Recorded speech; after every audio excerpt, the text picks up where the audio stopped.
Bonjour, ici Gras pour les dubitaristes. Qu'êtes-vous en train d'écouter ? Il s'agit d'une série d'interviews réalisées durant l'été 2021 dans le but très méta de questionner le scepticisme. Notre association, les dubitaristes, se revendique de l'esprit critique, mais nous savons que nous n'en sommes pas experts et expertes et que la communauté zététique n'en est pas gardienne. C'est pourquoi je suis allé trouver des personnes plus ou moins proches de la zététique, certaines ne connaissaient d'ailleurs pas le terme, pour parler de l'esprit critique avec elles. Les thèmes évoqués varient bien sûr selon les personnes, mais la discussion reste orientée vers la représentation biaisée qu'on peut avoir de l'esprit critique, sur des dérives de ses usages, sur des aspects problématiques liés à la communauté elle-même, bref, des critiques. Je salue au passage une partie des productions critiques du scepticisme et de la zététique, venant de l'extérieur ou de l'intérieur de la communauté. Petits avertissements avant de commencer. Les projets de notre association sont acceptés en collectif, mais les prises de position individuelles n'engagent pas le collectif. Dans cette émission, ma parole reste donc la mienne. Et je vous prie d'excuser mon amateurisme en matière d'interview et de production audio, j'espère que l'émission restera agréable à écouter. Pour cet épisode, nous sommes avec Marc, qui travaille dans un établissement de culture scientifique. Même s'il ne se déclare pas philosophe, il me semblait que son avis extérieur à la sphère sceptique, qu'il a découvert depuis peu, était éclairant. Sur ce, bonne écoute et que le doute soit avec vous. Donc moi je m'appelle Marc, et donc je m'occupe ici de deux choses. Du pôle, ce qu'on appelle ingénierie culturelle, qui est en fait du conseil, une prestation intellectuelle que l'on vend à des tiers, des collectivités, des entreprises, des agences publiques, des musées, des associations, en rapport avec la culture scientifique et technique, et en rapport avec nos métiers. Donc on crée des expositions, on crée des dispositifs de médiation, on peut aussi avoir des réflexions sur de la stratégie pour positionner, je sais pas moi, une cité des sciences ou je sais pas quel sujet, ou quelque chose en rapport avec la culture en général. Voilà. Et puis je m'occupe aussi avec mes collègues de la partie marketing et communication. Et je ne suis pas issu du monde de la culture scientifique et technique, j'y suis depuis 2 ans, mais avant j'ai travaillé dans le monde des événements, des congrès et des salons. Voilà. En revanche, je me suis beaucoup intéressé à la recherche, parce que j'ai pas mal travaillé avec des chercheurs sur des projets en entreprise recherche, et je me suis pas mal intéressé notamment au rôle des congrès et des salons, au monde de la rencontre en fait, dans la recherche et l'innovation en général. C'est des sujets que j'ai abordés, soit avec des chercheurs, soit tout seul, voilà. Par rapport à la sphère sceptique, au mouvement sceptique, est-ce que tu peux te situer par rapport à ça ? Alors d'abord peut-être en préambule, parce qu'on va parler un peu de l'esprit critique en fait. Moi la sphère sceptique, je la découvre. Il se trouve que j'ai travaillé pendant 2 ans sur la fabrication d'une exposition sur l'esprit critique. Et avant même de parler de la sphère sceptique, en fait moi je ne connaissais pas de manière, on va dire, intégrée, habituelle, la notion d'esprit critique. Pour moi c'est quelque chose qui ne m'appartenait pas à mon vocabulaire, ni à ma manière de penser, à aucun moment. Et j'ai découvert, en rentrant dans le monde de la culture scientifique et technique, cette notion d'esprit critique. Moi, je connaissais le mot critique, évidemment. Alors, j'ai fait philo, quand même. Donc, j'ai des lectures régulières qui m'amènent à lire le mot critique. Je sais pas, moi, la critique des raisons pures, la crise des sciences européennes, la critique de l'économie politique. Enfin, en tout cas, le mot critique, la réflexion philosophique fait partie d'une certaine manière de mon quotidien. En revanche, l'idée d'esprit critique, cette espèce de concaténation de mots là, c'est pas du tout mon truc. Et j'ai découvert que ça existait. Alors j'avais la notion, bien sûr, comme tout le monde, il faut un esprit critique dans le journalisme, etc. Mais c'était pas du tout voilà. Donc j'ai découvert ce monde, et donc j'ai découvert l'univers de ce que tu appelles la sphère sceptique, qui moi me fait bizarre parce que par exemple, l'expression sphère sceptique pour moi, c'est nouveau. J'ai déjà travaillé sur la philosophie sceptique, Pyrrhon, Speusippe, mais aussi Montaigne, ou Hume, ou des auteurs philosophes qui se sont intéressés à ce thème ou qui se positionnent sur ce thème-là. Mais la sphère sceptique en tant que telle ne fait pas partie de mon imaginaire. Alors, en revanche, je sais donc qu'il y a quelque chose qui est une sphère sceptique, qui est plus ou moins liée à une idée qui est la zététique. Pareil, que je découvre complètement depuis 2 ans. Alors, c'est difficile de se positionner. Pour moi, c'est quelque chose qui reste quand même très loin de moi.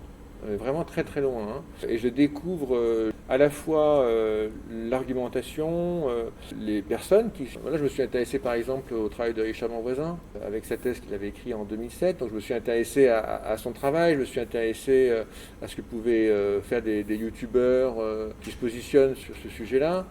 Je découvre tout ça, je suis assez sceptique en fait, à vrai dire, dans la mesure où je ne m'y retrouve pas du tout, et où moi je suis habitué à étudier, à apprendre en autodidacte en fait. Et en fait, quand je découvre tout cet univers-là et la manière dont c'est exprimé, ça me donne plus envie d'apprendre. Ça me donne plus envie de découvrir les choses. Et c'est un peu le sentiment que j'ai eu dans les premiers pas que j'ai fait en découvrant le discours sur l'esprit critique. Il y a quelque chose qui m'a refroidi en fait, et qui pour moi s'éloignait de ce que pouvait être la pensée ou de combien c'est difficile de savoir ce que c'est que penser et quand est-ce qu'on pense. Et j'ai pas l'impression que dans ce que j'ai pu lire ou regarder donc des acteurs de cette sphère sceptique, d'ailleurs qui font finalement assez peu référence à la philosophie sceptique en tant que telle, c'est assez peu développé. Il y a, en tout cas dans ce que j'ai vu, c'est-à-dire qu'il y a des liens qui sont faits, mais très vite effacés. Enfin, on creuse pas trop sur le sujet. Donc voilà, il est difficile de savoir quand est-ce qu'on pense, et j'ai l'impression qu'à travers ce que je découvrais, c'était même plus possible. C'est-à-dire qu'il y avait tellement de vocabulaire, tellement de technicité en fait dans ce qui était dit, et puis aussi, je trouve qu'il y a dans ce que j'ai pu entendre, évidemment, c'est peut-être trop partiel, mais par exemple, le vocabulaire, c'est incroyable. Il y a beaucoup d'images, beaucoup de sous-entendus. C'est presque ludique, les types d'arguments, les types de pièges dans lesquels on peut tomber, auxquels il faut être attentif, tout ça. Ce grand monde-là, de plein d'effets contre lesquels on doit plus ou moins lutter, ça m'a perdu, en fait. Et j'ai l'impression que dans ma propre recherche personnelle, à aucun moment c'est comme ça que je peux avancer. C'est beaucoup plus ouvert, je ne sais pas où je vais du tout, jamais. En revanche, on a des échos, on essaie de saisir, mais quelque chose qui dit déjà tout de suite, penser ça va être comme ça, il faut faire attention à ça, il faut faire attention à ci, comme si finalement le chemin était déjà plus ou moins identifié, même si ça reste très ouvert dans l'approche, qui consiste à dire, en fait, on sait rien. Il y a trop de choses déjà dites, et c'est trop sur la méthode, telle que je comprends, et pas assez sur le véritable chemin qu'on doit parcourir personnellement, quoi. C'est la technicité qui, moi, me désarçonne. Ouais, c'est l'affirmation aussi de savoir que finalement, pour bien penser, c'est par là qu'il faut aller. C'est une sorte de rationalité aussi qui est exprimée, qui paraît assurée, et moi qui me perds. C'est au fond, je trouve pas assez creusé sur ce que c'est justement le scepticisme. Après, moi, je découvre ça, j'essaie de comprendre d'où ça vient, comment ça fonctionne, pourquoi aujourd'hui ce type de discours se développe. Ce qui me désarçonne aussi, c'est qu'il y a, je crois, au départ, un objectif dans la zététique et dans la sphère sceptique, si c'est la même chose, qui est de faire le distinguo entre le scientifique et le pseudo-scientifique. Et puis, en fait, on se rend compte que ça va au-delà. C'est-à-dire que l'application de la méthode dépasse la simple démarcation du scientifique et du non-scientifique et va dans le domaine éthique, politique, etc. Tout ça plus ou moins couplé à l'idée d'une démarche scientifique. Donc ça aussi me perd pas mal, l'idée qu'il y a une démarche scientifique. Et si j'ai bien compris, parce qu'évidemment, je n'ai pas bien compris. Mais en tout cas, tout ça me perd de manière générale. Voilà. Tu as parlé de la démarcation entre science et pseudoscience. Tu peux développer là-dessus ? Alors, pardon, je vais juste faire une digression. Parce qu'avant d'arriver à la démarcation science-pseudoscience, il y a quand même cette idée générale de l'esprit critique et de l'émergence du discours sur l'esprit critique. Et en fait, la question de la démarcation entre science et pseudoscience, j'ai l'impression que ce n'est qu'une partie du sujet, une toute petite partie. Donc, je ne sais pas, à un moment donné, il faudrait qu'on remonte sur l'idée générale de l'esprit critique et de l'émergence du discours sur l'esprit critique, pour ne pas rester uniquement dans le carré démarcation scientifique, non scientifique. Donc aujourd'hui, moi par exemple, ce qui me surprend sur ce sujet, donc je sais qu'il y a notamment à Nice, monsieur Brock, qui était professeur de physique, qui a été un peu le réinitiateur d'un mouvement zététique en France, et qui reposait d'abord sur une certaine manière de lutter contre ceux qui donnaient la mémoire de l'eau, ceux qui pliaient les cuillères du regard, enfin tout cet univers-là paranormal, auquel beaucoup de gens croient dans leur vie au quotidien, plus toutes les sciences ou les pseudosciences critiquées, comme l'homéopathie ou toute une série de sciences qui guérissent, dont les bases scientifiques sont pas forcément justifiées. Donc j'ai compris que c'était ça, le combat. Moi je crois qu'il y a plusieurs choses. Il y a, après c'est mon sentiment, hein, il y a des grands combats. Il y a des grands sujets, par exemple le créationnisme aux États-Unis, donc rétablir ce que la science a dit sur l'évolution de la vie, que les gens contestent, hein, avec en plus tout un schéma politique derrière. Et puis il y a des petits sujets. Hein. Par exemple, je relisais le bouquin de Thomas Durand, là, Quand est-ce qu'on biaise, hein, où dans le premier chapitre, il cite toute une série de pseudosciences. Hein. Et j'ai l'impression des fois que c'est des faux combats. C'est-à-dire qu'on va passer beaucoup d'énergie à dire ah là là, regardez tout ça, ce sont des illusions, on se trompe, ce sont des croyances, il faut, etc. Des fois j'ai envie de dire, et alors quoi, j'ai l'impression qu'il y a plus grave. Je pense qu'il y a des sujets très importants sur le négationnisme, de falsification de l'histoire, et puis il y a des sujets moins importants sur les sciences de guérisseurs ou je sais pas quel truc. C'est pas un sujet qui m'intéresse en tant que tel, d'aller lutter contre les pseudosciences en tant que tel, de dire l'homéopathie par exemple, c'est ridicule, etc. C'est pas mon histoire ça en fait. Du coup tu penses que la posture sceptique des fois peut amener à taper brutalement sur des croyances populaires et sur les croyants par la même occasion? Moi le premier truc c'est est-ce que c'est un bon combat, est-ce que ça vaut le coup de dépenser de l'énergie là-dessus? Bon, voilà. Après il y a la deuxième question que tu poses de brutalité à l'égard de croyances des uns et des autres. Ça c'est compliqué, j'en sais rien, si on parle de l'homéopathie, elle n'est peut-être pas scientifiquement prouvée, mais il se trouve que psychologiquement elle fait du bien. Or, y compris dans la médecine la plus scientifique, hein, la plus prouvée, la dimension psychologique est extrêmement importante. Alors tout ça est peut-être à relativiser en fait. Hein. En tout cas, moi je préfère une posture qui consisterait à dire aujourd'hui, on avait dit qu'il y aurait 3% du PIB qui serait consacré à la recherche. Il n'y en a que 2. On s'était dit ça en 2020 à Lisbonne, en tout cas c'est un conseil européen qui s'était réuni en disant il y a une ambition, il faut qu'on investisse dans la recherche. Il y a des pays qui investissent énormément dans la recherche et d'autres qui investissent moins. Bon, en France, je crois que c'est autour de 2. Je trouve plus important de se battre pour qu'il y ait plus de recherche plutôt que de se battre pour dire ça c'est pas de la science, etc. Et j'ai l'impression que finalement on dépense beaucoup d'énergie à lutter contre les croyances des uns et des autres qui ne sont pas des croyances très graves. C'est plus grave le négationnisme que l'homéopathie. Enfin j'ai l'impression. Et peut-être qu'il y a de l'énergie à dépenser sur l'inverse, c'est-à-dire il faut absolument investir plus dans la science. C'est pas contradictoire, simplement c'est des orientations de discours, quoi. Est-ce qu'il y a d'autres sujets comme ça qui prennent trop de place dans le discours sceptique qu'on entend partout, comme moi je pense au biais cognitif par exemple? Bon déjà, moi il faut quand même rappeler, hein, je suis pas un connaisseur du discours sceptique de la sphère sceptique, je le découvre au fil de l'eau, je passe pas beaucoup de temps dessus parce que en fait je me lasse très vite, hein. J'arrive pas à tenir en fait.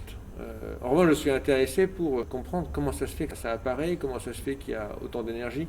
Surtout que parmi ceux qui prennent la parole, il y a vraiment des populations variées, souvent scientifiques. Enfin, il y a des gens qui ont déjà beaucoup travaillé, beaucoup fait de recherche. Donc, je suis surpris et intéressé. Pour moi, en fait, le discours de la sphère sceptique, ça reste pas très important. Enfin, on en parle, moi je l'ai découvert, mais toute ma vie j'ai vécu sans savoir. En fait, les gens qui travaillent sur ces sujets-là, ils traitent les sujets qu'ils veulent. Moi, il y a des sujets qui ne m'intéressent pas, ou plutôt, il y a des sujets qui m'intéressent, mais ce qu'on me raconte dessus, ça ne m'intéresse pas. Par exemple, quand je reprends le bouquin de Thomas Durand qui me parle de la question du genre, en fait, ça ne m'intéresse pas. La question m'intéresse, hein, mais je préfère aller lire Judith Butler ou de lire des gens qui ont vraiment travaillé dessus, plutôt que d'écouter ce qu'ils me racontent. En fait, j'ai l'impression qu'il vaut mieux aller directement voir les auteurs qui travaillent sur les sujets. Ce que tu viens de dire sur le genre, ça peut nous amener à nous demander quel pourrait être l'apport des sciences humaines dans le scepticisme. Ce qui serait intéressant, peut-être, c'est de faire une sociologie en fait des sceptiques. C'est qui en fait aujourd'hui les gens qui produisent tous ces discours, toute cette production textuelle, orale, vidéo sur le discours sceptique. Ce serait intéressant de voir qui c'est, quelle est la part de gens qui viennent des sciences humaines, quelle est la part de gens qui n'en viennent pas. De ce que je comprends pour l'instant, c'est que c'est pas trop les sciences humaines qui justement parlent. Et ça, c'est intéressant aussi. C'est de manière générale, la question de l'esprit critique, hein, elle pose assez peu, en tout cas en France, la question de la philosophie et du philosopher. Alors que finalement, il y a un désir de penser, il y a un désir de philosopher en fait dans tout ça. Ça vient, il y a quelque chose qui est construire sa pensée. Donc la chose qui est étonnante, c'est que finalement le lien avec la philosophie n'est pas fait. Et ce sont souvent, mais il faudrait regarder ça de plus près, ce sont souvent des gens qui viennent des sciences, biologie, sciences physiques, qui sont émetteurs. C'est intéressant de voir que, en fait, une science qui n'est pas classée sciences humaines, à un moment donné, il y a la volonté, comme il y a une grande tradition aussi d'épistémologie, de philosophie des sciences, qui sont produites par des physiciens aussi eux-mêmes, par des biologistes, je sais pas, le hasard et la nécessité de Monod, la logique du vivant de Jacob, et puis plein de trucs. Il y a Prigogine, il a écrit des textes aussi de philosophie des sciences. Donc il y a beaucoup de scientifiques qui produisent une pensée, des concepts, de la philosophie, etc. Donc j'ai l'impression qu'il y a un désir de ça. La seule chose, c'est qu'il se prononce finalement sans tenir compte de ça. C'est quand même dommage, en fait, d'avoir tout un discours sur la démarche scientifique et finalement, j'ai l'impression de ne pas faire référence ou de ne pas utiliser toute une série de gens qui travaillent là-dedans tout le temps, quoi. Donc sans doute que ce serait intéressant d'avoir plus de sciences humaines. Et il y a peut-être un désir, quand on voit la population, qui est plutôt une population de biologie, sciences physiques, je ne sais pas comment, j'allais dire sciences dures, mais je pense que c'est trop réducteur et ça ne veut pas dire grand-chose. La biologie, je ne peux pas dire que c'est une science dure, qui a elle-même à questionner la physique, etc. Donc, mais c'est intéressant de voir qu'il y a vraiment aujourd'hui, de manière générale, un désir de penser qui se formule partout et qui n'arrive peut-être pas à s'accomplir facilement, quoi. Du coup, il y a peut-être une production comme ça de choses, parce que les gens veulent construire quelque chose avec leur pensée. Et ça prend cette forme-là. Et ça serait intéressant de comprendre, c'est ça que je trouve intéressant, c'est qu'est-ce qui est en train de se passer quand, au fond, on prend la parole sur la question de la pensée, sans faire référence à la philosophie, en faisant référence, comme tu le dis, assez souvent au biais cognitif. Il y a une bande dessinée qui est sortie là, sur l'esprit critique. De Gali et Isabelle Botian. Ouais, bon, elle est vraiment dans la démarche, j'ai l'impression, on va dire, classique de la sphère sceptique, où il y a un chapitre sur les biais cognitifs. Moi, c'est pareil, les biais cognitifs, je découvre ça depuis 2 ans, parce que j'étais amené à m'y intéresser. Je trouve ça d'abord très intéressant que les biais cognitifs, dans un discours qui porte plutôt sur la démarche scientifique, parce que c'est quand même, la science zététique, elle parle quand même plutôt de démarche scientifique et de rationalité. Donc je trouve intéressant que ce soit les biais cognitifs qui servent de support, pas uniquement, mais qui servent de support. Sachant que la psychologie, elle a souvent été critiquée pour son manque de scientificité, et que les débats ne manquent pas, y compris, je crois, au sein des psychologues, sur le caractère scientifique de la psychologie, en tout cas sur sa manière d'être scientifique. Donc c'est intéressant que l'espèce de vénération qu'on porte à une démarche scientifique et à une approche rationnelle du monde se serve de théories ou d'outils d'une psychologie qui elle-même s'interroge sur sa scientificité. Et alors, ce qui manque par exemple, moi je trouve, c'est pourquoi, dans la sphère sceptique, si on parle de la sphère sceptique et du peu que je connais, c'est pourquoi on ne s'interroge pas sur comment ça se fait qu'on utilise les biais cognitifs comme outil. Pourquoi principalement eux, quoi. Par exemple, la chose qui me marque sur les biais cognitifs, c'est que, au-delà d'être une théorie découverte, ça fait une 40aine d'années que les premiers articles ont été écrits sur le sujet, je crois. C'est très lié aussi au développement des sciences cognitives, mais c'est aussi lié, il y a de plus en plus dans l'économie l'utilisation de la théorie des biais cognitifs. Est-ce qu'il ne faut pas s'interroger sur l'utilisation et sur l'importance que prend dans nos discours, dans notre quotidien, les biais cognitifs et leur rapport et leur introduction dans notre manière de penser l'économie? Est-ce que si la psychologie comportementale n'était pas rentrée dans l'économie, est-ce qu'on serait en importance? J'ai l'impression qu'il y a aussi une critique à apporter, une interrogation à apporter sur l'existence de ce discours important sur les biais cognitifs qui touche à la fois l'économie, mais qui touche aussi la politique. Voilà. Et puis il y a plein d'interrogations. Quand on regarde le sujet sur l'esprit critique et les biais cognitifs, on a l'impression qu'on a un cerveau, chacun a un cerveau, mais c'est un cerveau, en fait, c'est un objet un peu neutre, qui n'est pas lié à la personne, ni à la situation réelle de la personne, mais qui est plutôt la machine cerveau avec ses obstacles. dont les biais cognitifs, d'ailleurs que l'on voit plutôt en général comme des éléments négatifs. Enfin, initialement, les premiers articles c'était biais cognitifs et heuristiques, avec l'idée qu'on c'était aussi des facilitateurs de vie, les biais cognitifs. Et que la vie sociale, elle n'est pas possible sans biais cognitifs, que l'imagination n'est pas possible sans biais cognitifs, que la création et la recherche elles-mêmes ne sont pas possibles sans biais cognitifs, en quelque sorte, sans les imitations que ça permet, sans les comparaisons, j'en sais rien, sans la vie sociale que ça permet en fait. Donc cette question des biais cognitifs, elle est finalement peu analysée, quoi. Pourquoi à un moment donné on se sent obligé d'utiliser ces outils-là, avec cette idée d'un cerveau finalement et de ces mécaniques, par rapport en plus à une sphère sceptique qui s'intéresse beaucoup finalement aux rumeurs, aux fausses informations, c'est-à-dire à un monde d'informations, parce qu'on a beaucoup d'informations, et où j'ai l'impression qu'on s'inquiète moins, on s'interroge moins sur la situation réelle. C'est-à-dire qu'on a plus un questionnement sur comment contrer des informations fausses, voilà, et comment avec notre cerveau je peux discerner les tromperies, les illusions, mes propres illusions par rapport à ma manière de chercher l'information ou de la recevoir, etc. Et avec ce cerveau qui est un cerveau neutre, et finalement on s'occupe moins du réel dans lequel on est et des situations dans lesquelles les gens sont. C'est-à-dire que mon cerveau, c'est mon cerveau, mais c'est le cerveau d'une personne dans un corps, dans une situation. Et ça devient, c'est plus quelque chose de général, c'est quelque chose de singulier, et on parle moins de ça. Même très peu, enfin j'ai pas compris qu'on parlait de ça en fait. Et moi ce que je trouve intéressant au début, ce qui m'avait dérouté quand j'ai découvert l'univers de l'esprit critique, c'est que en fait, il y a des gens qui manifestent, qui expriment, qui vont dans la rue, donc ils ont une capacité critique. Il y a des philosophes qu'on dit intellectuels critiques. Voilà, il y a des pensées critiques.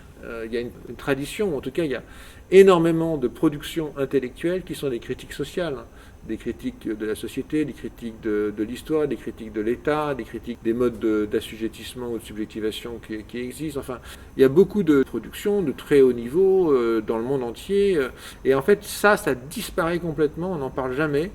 Mais on parle d'un cerveau presque nu, d'une mécanique, avec ces obstacles.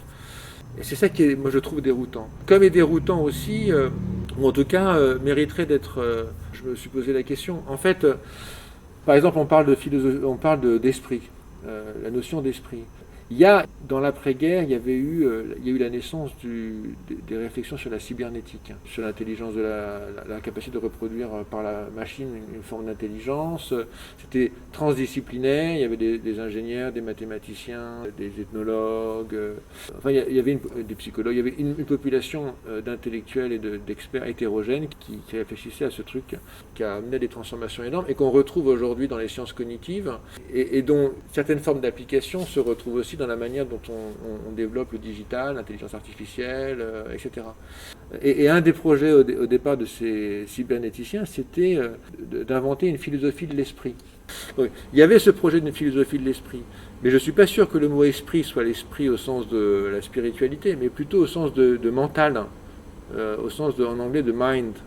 Donc aujourd'hui on parle d'esprit critique, en français ça a une connotation spirituelle, alors que si on essaie de comprendre, on essaie de voir s'il n'y a pas une généalogie de cette notion d'esprit critique. Bon, il y a une piste là qui est, il y avait ce projet de philosophie de l'esprit, plutôt au sens de mind, et qui aujourd'hui est extrêmement présente, extrêmement inspirée par la philosophie analytique américaine, qui est d'ailleurs à des origines européennes. Il y a une chaire aujourd'hui, il y a un philosophe qui s'appelle François Recanati au Collège de France, qui a une chaire de philosophie du langage et de l'esprit.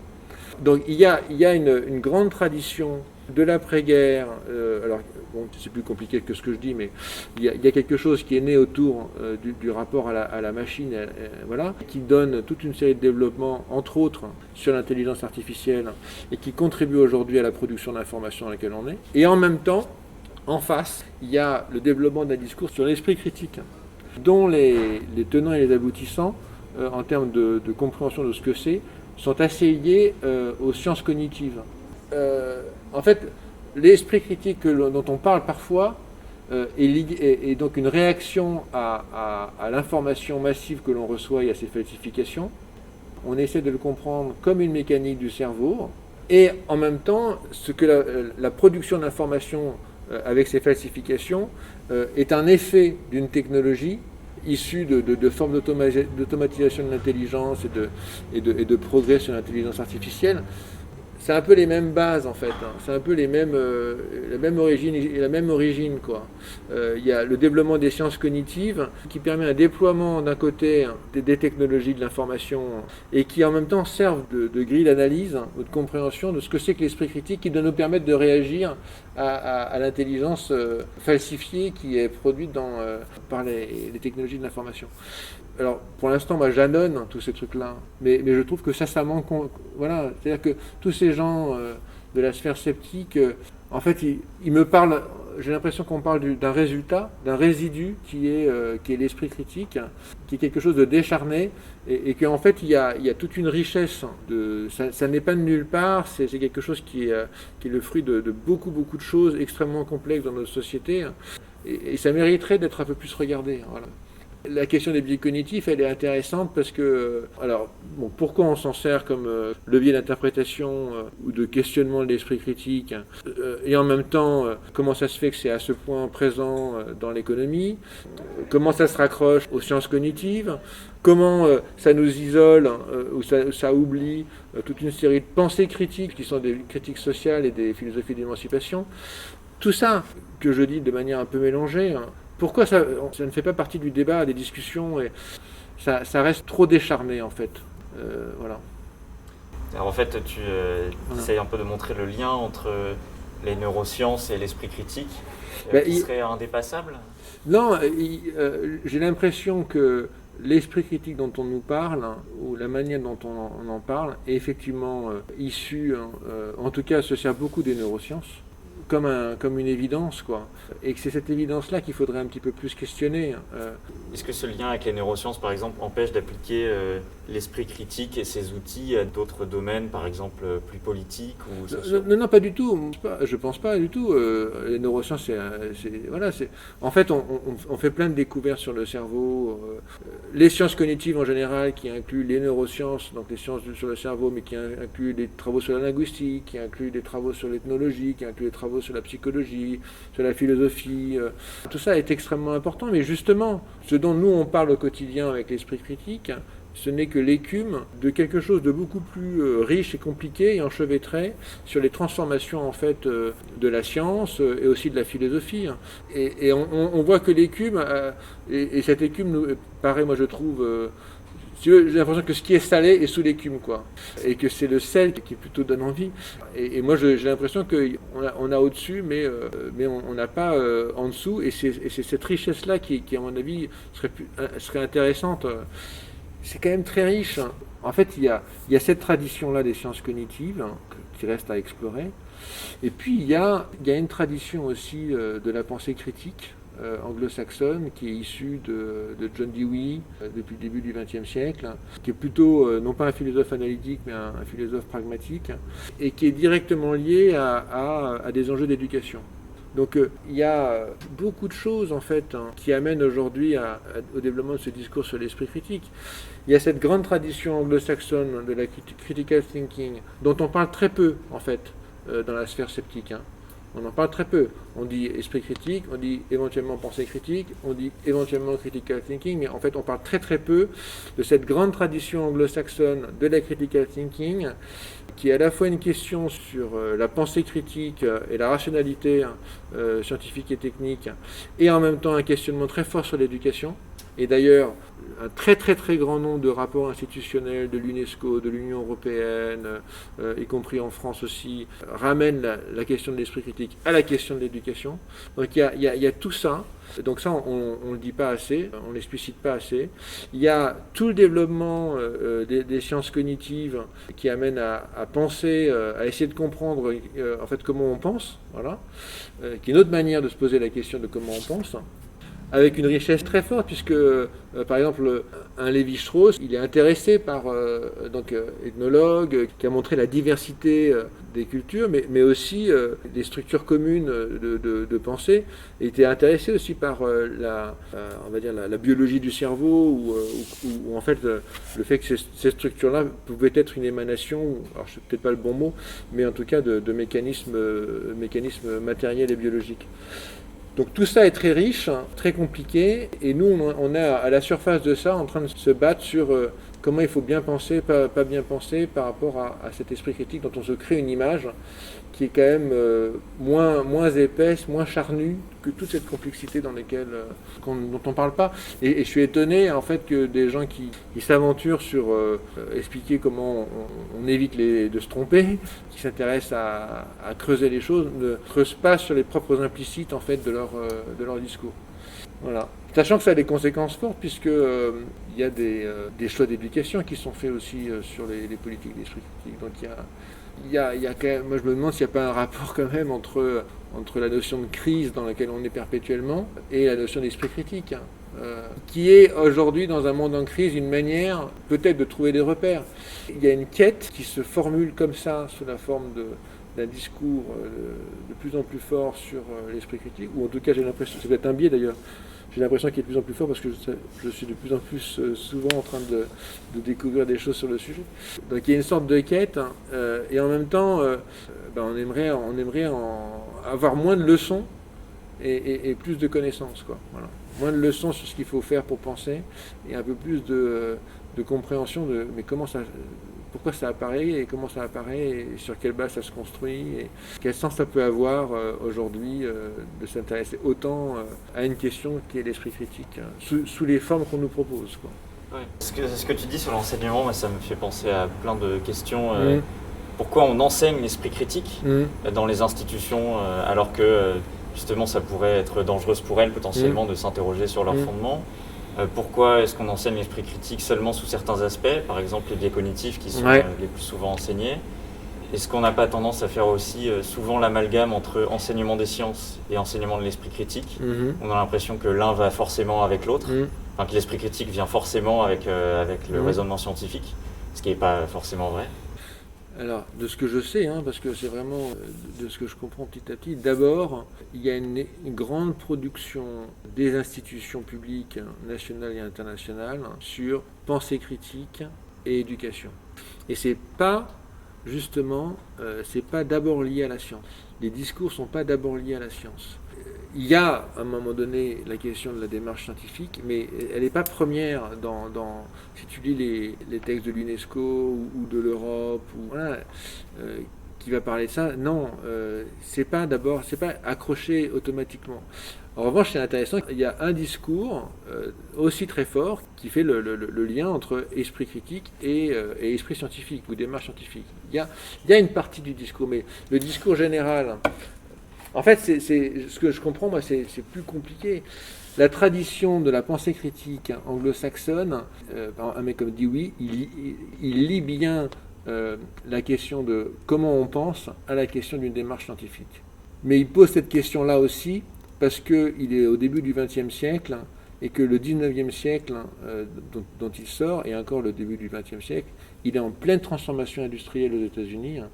Et que beaucoup de gens qui étaient agriculteurs ou paysans ou dans le monde rural sont rentrés dans les usines et se sont retrouvés dans des systèmes qu'ils ne comprenaient pas. Donc il interroge aussi, il estime nécessaire dans l'éducation de poser la question de la démarche scientifique et technique, parce que les gens dans leur quotidien industriel sont aliénés par une certaine forme de technicité. Donc ça, par exemple, il faudrait le poser. Il faudrait aussi le poser aujourd'hui, si ce n'est pas encore valable aujourd'hui, pour d'autres raisons, mais aussi parce qu'on est pris par une certaine rationalité technique qu'on ne domine pas ou qu'on n'arrive pas à comprendre ou qui nous aliène. Donc il y a bien ce lien au départ dans la critical thinking anglo-saxonne entre l'esprit critique et la démarche scientifique, mais par rapport à une question sociale et pas seulement par rapport à une question de rationalité. Et en même temps, elle est couplée à des questions d'éducation, et des questions d'autonomie de l'élève, de rapport horizontal entre l'enseignant et l'enseigné, à l'incitation à la créativité. Il y a beaucoup de choses sur la créativité, l'imagination, l'autonomie, Voilà, beaucoup. Et il y a aux États-Unis une tradition de philosophie de l'éducation. Je ne suis pas sûr qu'on l'ait en France. Donc il y a des philosophes qui s'intéressent au sujet de l'éducation. Et quand tous ces gens-là produisent des choses, ils débordent largement la question de la seule démarche scientifique et ils parlent de la pensée critique comme différentes formes d'habileté, que ce soit en termes de questions logiques, en termes de questions de créativité, en termes de questions de responsabilité, aussi dans sa manière d'argumenter ou de construire sa pensée, ou de réflexion sur ce qu'on dit. Et ça dépasse la seule démarche scientifique.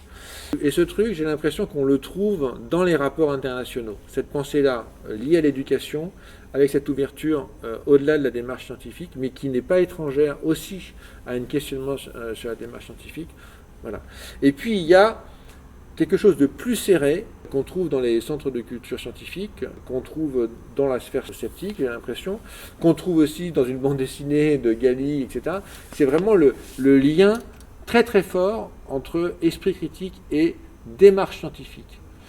Une démarche scientifique qui a l'air d'être monolithique, j'observe, je construis des hypothèses, j'expérimente pour tester mes hypothèses, je les valide ou je les valide pas, je les partage avec des pairs et ça tient le choc ou ça tient pas le choc.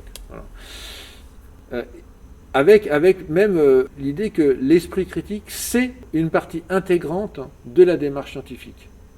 Et c'est là où on a un petit malaise, moi j'ai un petit malaise, parce que on a perdu l'ouverture de l'esprit critique. On peut être artiste, justement, et par sa pratique artistique, par la manière de sortir la matière et les choses de leur contexte ou de leur sens premier, on peut avoir on a une démarche critique.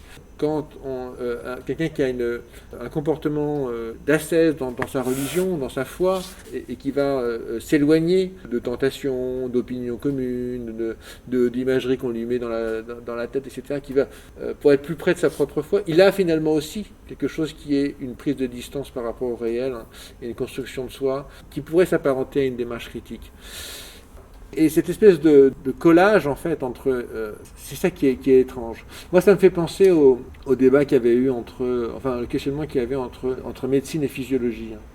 Est-ce que la science des fonctionnements des organes et du corps, finalement, n'allait pas englober la médecine ? Il y avait la médecine avant, un peu bricolée, etc. Et puis, à un moment donné, il y a eu une base scientifique qui s'est construite avec la physiologie, et puis avec toute la technologie, et puis tout ce qu'on a commencé à comprendre, à savoir du corps, de comment il fonctionnait, etc. Voilà. Et qu'à un moment donné, on s'est dit, la science allait englober la médecine. Mais il y avait aussi quelque chose qui était que la science physiologique, elle ne pouvait identifier des problèmes que parce qu'à un moment donné, il y avait une relation entre un médecin et un malade, oral, sur sa propre vie particulière, qui faisait qu'à un moment donné, il avait mal quelque part, qu'il exprimait la douleur, il exprimait un état pathologique, qui permettait d'identifier que tel et tel, à un moment donné, ensuite, que tel et tel organe était finalement lié à telle et telle fonction, que la physiologie toute seule n'aurait pas pu trouver. Et que donc, à un moment donné, la démarche finalement d'art médical, et non pas de science médicale, qui était directement liée à un réel particulier de la relation entre le médecin et le malade, c'était ça qui allait permettre à la science de progresser. J'ai l'impression que quand on colle l'esprit critique comme étant une étape d'une démarche scientifique, on oublie de restituer à l'esprit critique, j'ai l'impression, son statut d'art. On le met dans la science et on n'en fait plus un art qui serait directement lié finalement à une sorte de questionnement ou de relation de particulier à particulier, et c'est ça qui permettrait d'identifier les problèmes. Voilà. Et j'ai l'impression que quand on parle trop de l'esprit critique comme étant une phase de la démarche scientifique, et c'est ça peut-être moi qui me trouble énormément, en fait on passe à l'as, ça disparaît, le réel, les situations, les propos, les opinions liées à des situations qui me permettraient de comprendre les choses et les problèmes. Et ça amène à un autre sujet, mais après on va pouvoir parler des heures, qui est la valeur de l'opinion. Je pense qu'il y a un juste milieu entre un esprit critique hyper rationnel qui veut avoir une démarche scientifique pour lutter contre toutes les croyances et fausses croyances, si tant est qu'il puisse y avoir une vraie croyance, enfin en tout cas qu'il puisse lutter contre toutes les illusions, et du coup aussi une destitution de la valeur de l'opinion. L'opinion ne vaut rien parce qu'il n'est pas construit selon une démarche scientifique. Or, l'opinion, c'est ce qui nous permet de vivre toute la journée, quoi. Moi, ce que je raconte, c'est de l'opinion. Je veux dire, après, j'essaie de construire quelque chose avec... mais ça reste... l'opinion, c'est ce qui nous permet... alors, ça permet à des animateurs télé comme Hanouna de dire plein de trucs qui ne sont pas forcément intéressants, ou voilà. Mais ça nous permet dans notre quotidien de construire, d'avoir une vie sociale, d'avoir même d'imaginer, de prendre des positions politiques, etc. Ou même de commencer à penser. D'ailleurs, dans la philosophie, on parle bien souvent des opinions, en fait. Donc il y a tout ça qui, moi, me trouble, c'est qu'à un moment donné, on réduit le cadre, alors qu'il est extrêmement vaste, hein, et qui fait place à notre propre personnalité, pas personnalité, mais à notre propre existence. Voilà. Et le cadre, quand il est élargi, alors qu'autrement, quand il est réduit, on n'a plus la place pour notre propre existence. Bon, je creuse, hein, j'essaie de comprendre avec mes lectures au fur et à mesure, et un trouble, une sorte de trouble, quoi. Ce que tu viens de dire sur fait et opinion, l'art du doute plutôt que la science comme étape à suivre, carré, tout ça. Moi, ça me faisait penser qu'il y a souvent l'accusation de scientisme qui est faite envers les sceptiques. Ouais. Le fait de considérer la science comme un absolu, la méthode scientifique comme étant unique et indépassable, tout ça. Et en fait, on se défend de ça parce qu'on prétend ne pas être scientiste. On prétend savoir que la science ne sait pas tout, que la science ne sait pas rechercher la vérité, que les faits ne sont pas réellement des faits, mais supposent aussi des opinions avant d'être établis. Enfin, on prétend tout ça, mais j'ai l'impression qu'en fait, on n'en tire pas toutes les conséquences. Quand je dis je fais référence à la sphère sceptique parce que je pense en faire partie. Voilà, on prétend tout ça, mais on n'en tire pas toutes les conséquences. Ça devient des croyances, en fait. On croit savoir que la science ne recherche pas la vérité, et pourtant, dans nos comportements, dans nos discours, c'est ça qui va ressortir.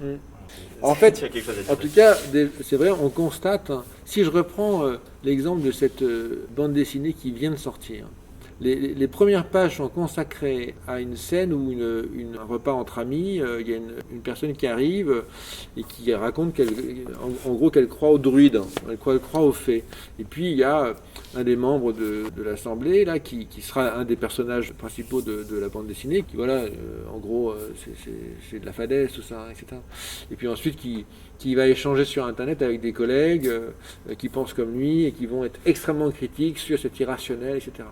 Et arrive l'esprit critique, qui est une personne, un personnage, une jeune femme, et qui lui dit « Mais arrête d'être agressif comme ça !»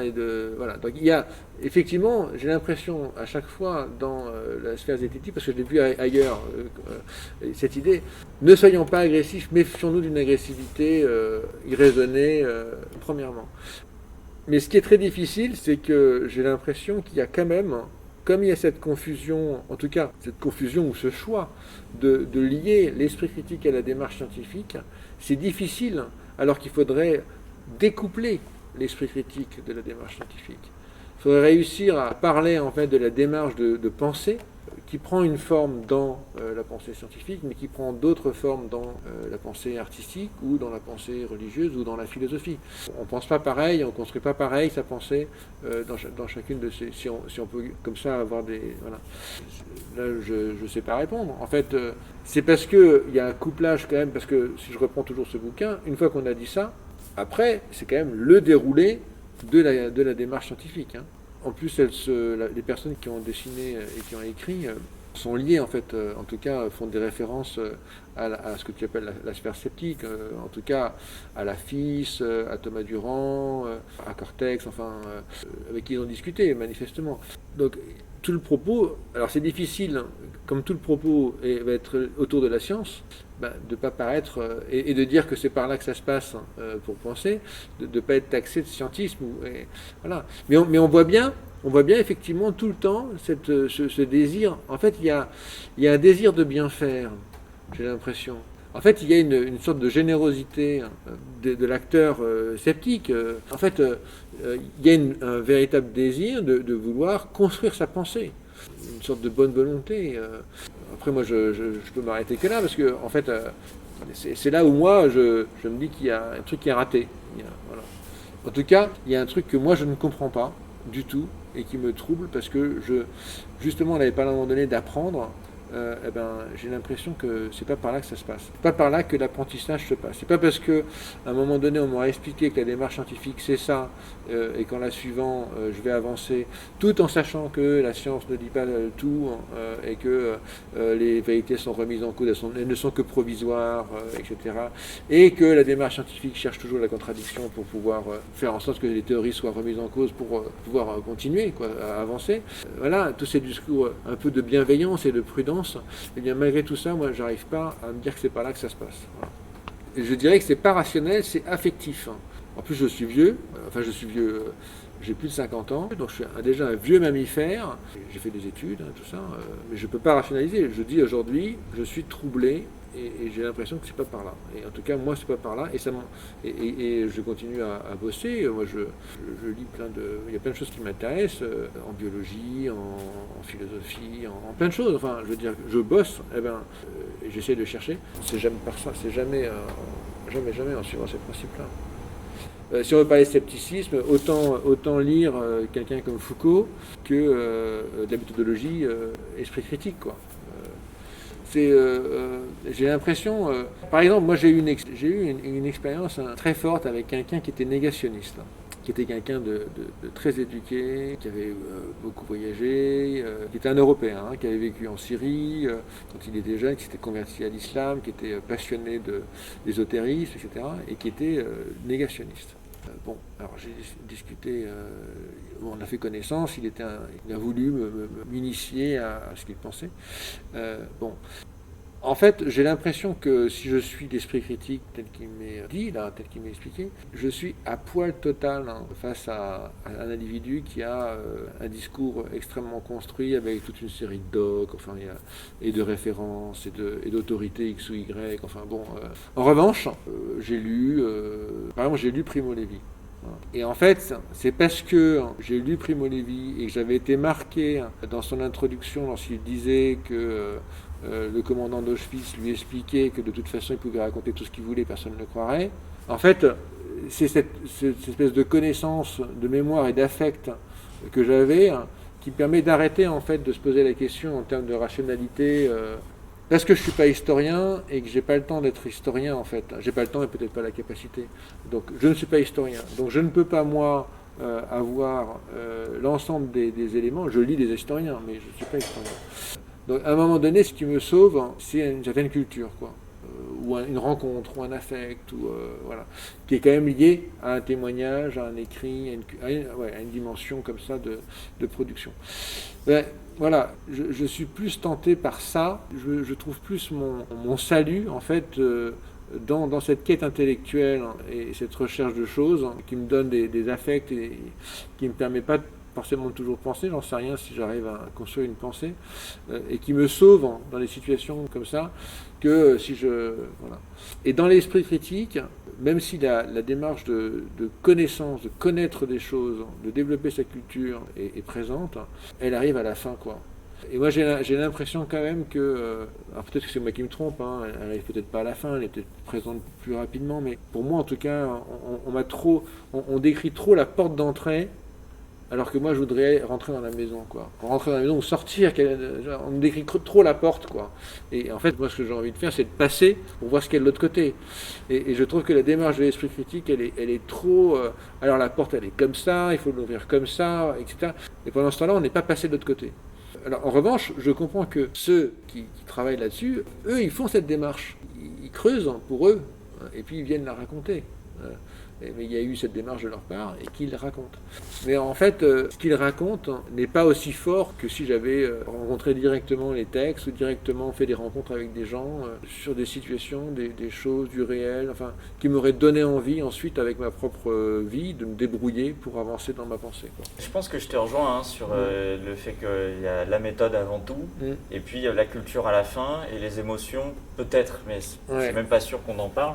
Et ce que tu as dit là sur quand je me retrouve face à un négationniste, si j'ai pas la culture ou les affects qui font que je vais parler avec lui, je me retrouve à poil. C'est assez drôle parce que dans le scepticisme, il y a un truc qui est de plus en plus connu, c'est ce qu'on appelle l'entretien épistémique. C'est une manière en fait pour discuter avec ceux qu'on appellerait des croyants. Sous-entendu de thèses que nous on juge fausses ou dangereuses ou quoi. et c'est uniquement une méthode. En fait. Ça ne suppose pas de culture. On est censé pouvoir mener un entretien épistémique sans avoir aucun élément de connaissance sur le sujet qu'on aborde, en étant potentiellement totalement détaché affectivement. Une méthode à suivre pour que les gens se questionnent eux-mêmes sur leurs croyances. Quoi. Mais ça n'implique pas de parler réellement du fond du sujet. Alors, ça me fait penser à autre chose. C'est qu'effectivement, quand on parle de méthode, on va parler de méthode applicable à un individu. Et j'ai l'impression, par exemple, moi, ce qui me surprend, c'est qu'on dit aux individus, et notamment à chacun d'entre nous, mais c'est encore plus important quand on le dit à des jeunes, on leur dit, avec ton cerveau, si tu te concentres sur les mécanismes de ton cerveau, sur les obstacles qui te conduisent à te tromper, etc., tout seul, tu vas pouvoir te débrouiller par rapport à l'information. Or, si je suis très concret, la masse d'informations à laquelle on est soumis est telle qu'avec mon cerveau tout seul, je n'ai strictement aucune chance. Tu n'as aucune chance de réussir. Donc forcément, si tu es volontaire dans cette méthode, ben, tu vas être en situation d'échec. Parce que de toute façon, tu ne pourras pas répondre et discerner la bonne de la mauvaise information, tellement tu en reçois en très très grosse quantité. Et donc ça amène aussi à celui qui essaie d'appliquer à une sorte de culpabilité. Et je pense que c'est valable aussi pour un jeune. C'est-à-dire on lui dit, il faut que tu aies l'esprit critique. D'abord, c'est plein d'adultes qui lui disent ça. Il faut que tu aies l'esprit critique. Alors bon, d'accord, il est volontaire, il va apprendre ce qu'on lui apprend sur l'esprit critique, etc. Il est tout seul. Alors on lui dit bien, à un moment donné, on peut discuter, il faut discuter avec les uns et les autres. Mais il y a cette vision très liée à la démarche scientifique telle qu'elle est dans la sphère éthique. Je pense que ce n'est pas le cas quand on parle de la pensée critique liée à des enjeux d'éducation de la tradition anglo-saxonne qui, à mon avis, est plus ouverte. Même si là aussi, on pourrait s'interroger. Enfin bon. En tout cas, quand elle est couplée comme ça à la démarche scientifique et au cerveau individuel, moi je trouve que ça nous met à un moment donné en position d'échec parce que ça nous positionne par rapport à une information qui est d'abord, avant d'être un contenu, un effet technologique bien plus puissant que nous, quoi. C'est-à-dire qu'on est à poil devant un tank. Et donc moi je me dis, il y aurait au moins autant d'importance à réfléchir sur comment bien penser qu'à penser techniquement comment est produite cette information. Avant même de savoir si l'information est vraie, fausse ou je sais pas quoi, en fait elle est produite. Elle est produite par une technologie, par énormément de choses, et il faudrait déjà que je puisse mieux comprendre comment il y a cette production, quel sens ça a, comment ça fonctionne, en quoi elle est très concrètement liée à des machines, à des productions de minerais qu'on utilise dans les machines, à des câbles qui sont partout. Enfin, la démystification, elle n'est pas seulement dans la démystification de l'idée qui est produite par l'information qu'on reçoit. On reçoit plein, en quelque sorte, de mystification perpétuelle. Elle est aussi dans la restitution du sens humain de la technologie qui produit toute cette information auquel je suis soumis. Voilà. Tant qu'on est sur une méthode avec tu rases tout, tu restes juste avec ton cerveau, et avec ton cerveau tu fais le mini-explorer, si tu veux, de l'information, je suis sûr que tu as perdu d'avance. Alors que si on disait d'abord il y a de la technologie réelle qui produit tel truc, et puis il y a ta vie particulière, ton existence, où d'une certaine manière tu construis ton cheminement personnel, intellectuel dans la forêt, et que de ta culture, de tes rencontres qui peuvent être... on peut tenir face à l'adversité avec de la poésie. Voilà.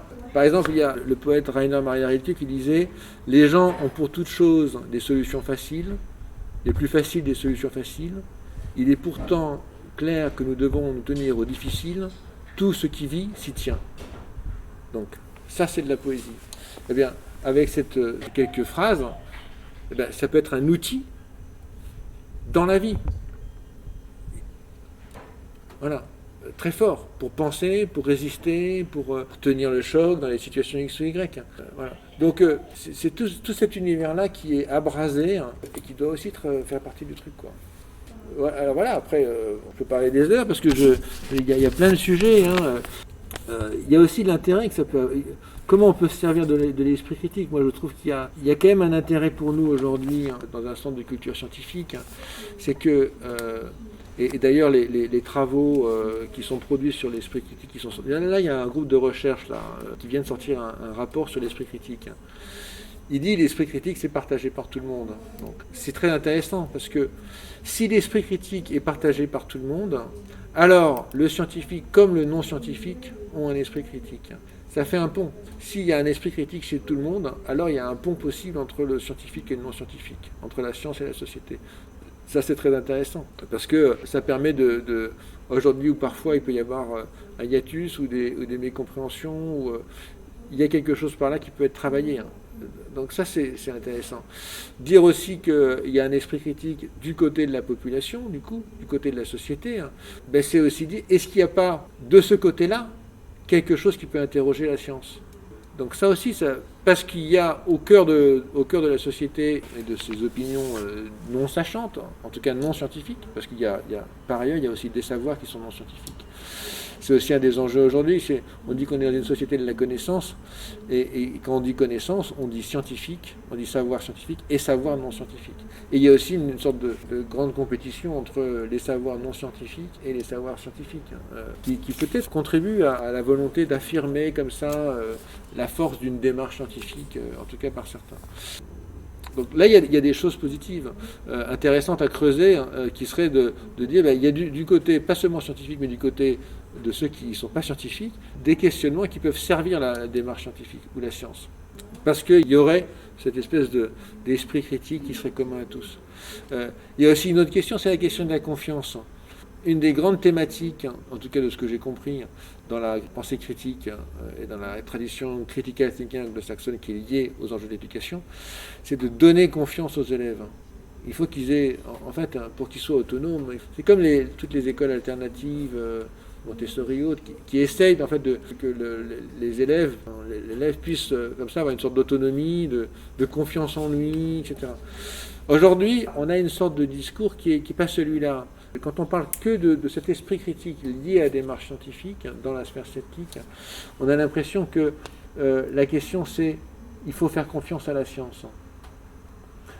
Alors que j'ai l'impression qu'un des enjeux c'est plutôt il faut que vous fassiez confiance. Voilà. Et se faire confiance, c'est pas une idée uniquement de croire en toi, comme on l'entend partout, il faut croire en soi, etc. etc.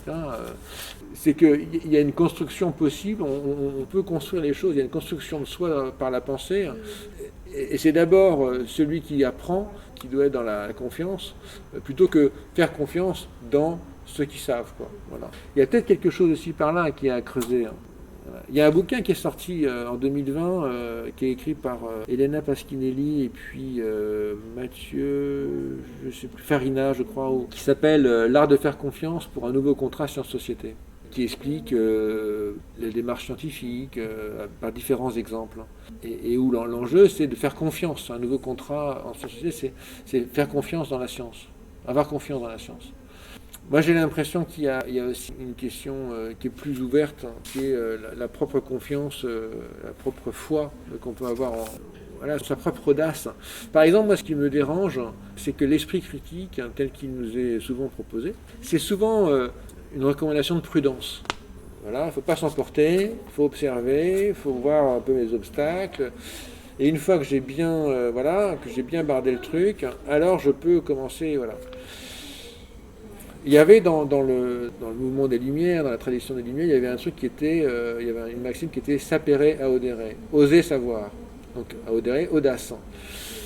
Moi, ce qui me trouble peut-être, c'est que dans l'invitation à l'esprit critique, enfin dans une certaine invitation, parce qu'on voit que la tradition peut être très large, mais il n'y a plus cette idée d'audace. Il y a d'abord la prudence. Est-ce que c'est facile quand on a 15 ans, 14 ans, mais même plus tard, c'est-à-dire quand on a un élan vital, une envie de désirer, de je sais pas quoi, enfin bon, d'oublier ça, qui peut être porteur d'une audace, où on peut se tromper, mais on a eu une audace d'aller chercher, on a eu l'audace d'interroger par exemple des gens qu'on n'aurait pas osé parce qu'ils savent tellement de choses, ou de franchir des barrières, ou de mettre en doute des choses, parce qu'on a eu une sorte de courage d'aller chercher. Et j'ai l'impression que cette audace, elle est, je ne dis pas qu'elle est absente, parce on voit bien qu'il y a un goût de savoir qui existe dans ce qui est exprimé dans cette sphère sceptique dont tu parles, là. Mais il n'y a pas tant d'invitation. Enfin, je trouve qu'il n'y a pas voilà, ça donne pas envie, quoi. On n'a pas envie de franchir les barrières, après. On sait qu'il faut les franchir parce que c'est la méthode, mais on n'a pas envie de le faire parce que c'est pas par là que ça... Voilà. On ne dit pas oser savoir, quoi. On dit mettez en doute, questionnez, mais on ne dit pas oser savoir. C'est quoi l'enjeu du scepticisme, la démarche sceptique finalement?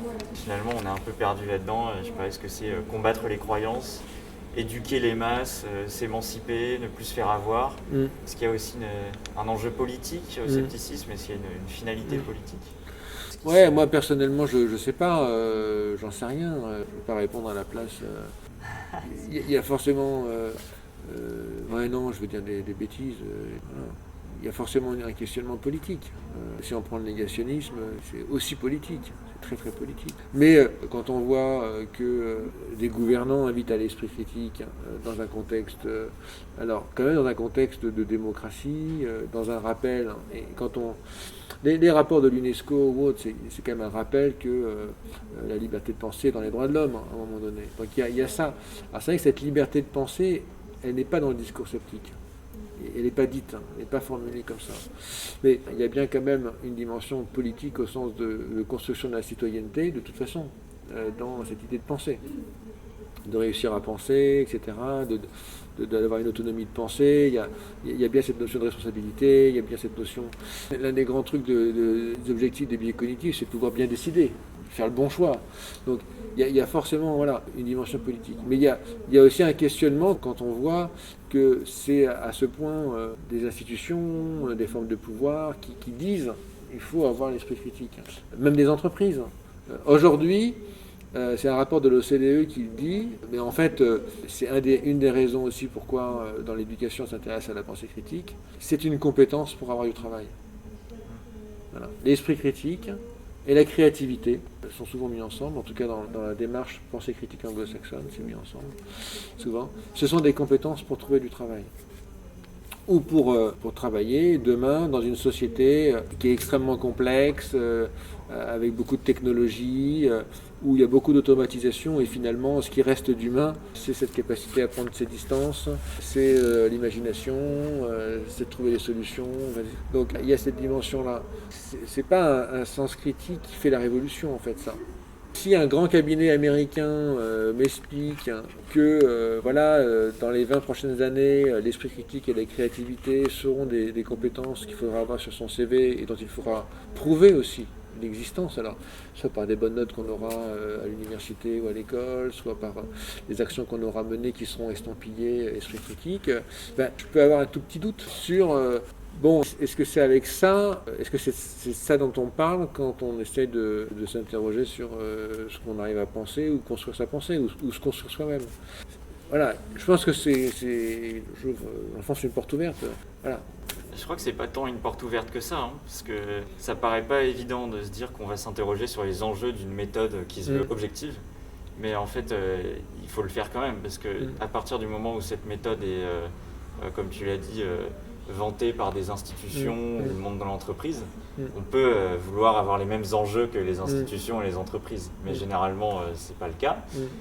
Dans ce cas, est-ce qu'on partage les mêmes enjeux qu'eux si on vante aussi cette méthode? Voilà, c'est pour ça que ça me semblait important d'essayer de définir les... Et je suis pas sûr que dans les grandes entreprises aujourd'hui, si vous êtes vraiment critique ou décalé dans votre approche, ça vous conduise à très loin, quoi. Il est possible qu'il y ait des individualités qui... parce qu'ils ont une capacité très forte de déplacement, des questionnements, etc. Et puis avec un contexte social, avec toute une série d'éléments, en fait, ce soit leur créativité, leur décalage, leur hétérodoxie qui fasse qu'elle soit voulue et désirée par l'entreprise. Mais il y a aussi beaucoup d'individualités qui sont critiques, ou qui vont être décalées, pas adaptées à une norme de l'entreprise, et qui vont être laminés ou qui vont pas pouvoir continuer à travailler dans l'entreprise en question. Je pense qu'il y a des paradoxes, en fait, de la même manière qu'il y a des paradoxes entre une société où on nous invite très souvent à vivre selon nos intuitions, à être inspiré, à sentir les choses, et en même temps cette démarche dont on nous parle, scientifique, cet esprit critique qui nous invite justement au contre-intuitif. Il y a quand même, alors c'est des paradoxes dans lesquels on est toujours pris, mais il y a cette complexité où on a à la fois un monde qui nous dit si tu veux être toi-même, si tu veux réussir, si tu veux même trouver ta voie très personnelle, ce que tu es. Il faut que tu suives ton intuition. Et puis on te dit aussi que le téléphone, il est d'un usage intuitif. L'utilisation de ton site internet, il doit être intuitif. Donc voilà. Et donc on te dit tout ça, intuition, facilité, simplicité, ergonomie, etc. Et en même temps, on te dit, et ça peut être les mêmes en plus, il faut suivre une méthode qui va pouvoir te conduire à des réflexions contre-intuitives. Et te faire remonter la pente des intuitions qui peuvent être trompeuses. Il faut se méfier de la première impression. Ah non, alors c'est pas l'un ou l'autre, mais on doit pouvoir passer, à mon avis, de l'un à l'autre dans la journée tout le temps, quoi. Voilà, on ne peut pas vivre à 100% dans une sorte de quête d'objectivité, sur le bien fondé de laquelle on peut s'interroger, et en même temps sur une invitation perpétuelle à profiter de soi au plus proche, à se comprendre soi-même pour mieux sentir le monde, quoi. Il faut faire les deux en même temps, quoi. Est-ce que tu aurais des pistes pour justement que l'esprit critique, la démarche sceptique ne soient pas complices de ces institutions ou entreprises, que ça en devienne pas un outil de perpétuation des dominations sociales ou une défense du statu quo? Je sais pas s'il faut. Ouais, moi j'affirme pas. Je sais pas si la sphère sceptique est suppôt du pouvoir ou d'un. C'est pas ce que j'affirme, mais les outils de l'esprit critique peuvent être détournés en ce sens. J'ai pas de conseils à donner. Enfin, je veux dire. Moi, je pense quand même qu'il faut, d'une manière ou d'une autre, il faut s'interroger sur ses conditions de pensée, en fait. Qu'est-ce qui fait à un moment donné qu'on produit tel type de discours aujourd'hui? Alors, en fait, j'entends bien finalement ce que j'avais aussi compris, c'est que les acteurs de la sphère sceptique qui ont une sorte de bonne volonté veulent aussi bien penser et pour ça s'interrogent toujours sur eux-mêmes. En fait, j'ai l'impression qu'il y a une certaine voie qui est prise, qui a un premier chemin, mais qu'à un moment donné, on va se retrouver sur quelque chose qui est de philosopher. En lien avec la pensée critique, il y a, donc je te disais tout à l'heure, il y a une philosophie d'éducation et les gros producteurs d'articles sur la pensée critique anglo-saxons sont souvent des philosophes de l'éducation. Et j'ai découvert aussi, enfin dans mes petites recherches, là, dans mes quêtes, que une des dimensions de l'enseignement de la pensée critique auprès des élèves et des enfants, elle reprend le terme de philosophie et c'est la philosophie pour les enfants. Il y a une discipline où il y a une sorte de sujet qui s'appelle la philosophie pour les enfants. Et il y a des gens qui travaillent sur ça, sur non pas l'esprit critique, mais philosopher avec les enfants. Et je trouve que en fait, ce que font en fait les personnes qui s'intéressent à la sphère sceptique et qui en fait ils s'interrogent, en fait ils ont une démarche liée au philosopher, quoi. Mais il y a bien toute une série il y a une tradition voilà, il y a des intellectuels des gens qui ont réfléchi qui ont écrit depuis le 5e siècle, 6e siècle avant Jésus-Christ jusqu'à aujourd'hui et qui ont abordé tout plein de questions de comment penser avec des approches très différentes entre la pensée analytique, la philosophie analytique américaine, enfin qui n'est pas américaine, qui est très forte aux États-Unis, mais la philosophie analytique et puis une philosophie pour reprendre tout à l'heure Foucault, c'est pas la même chose.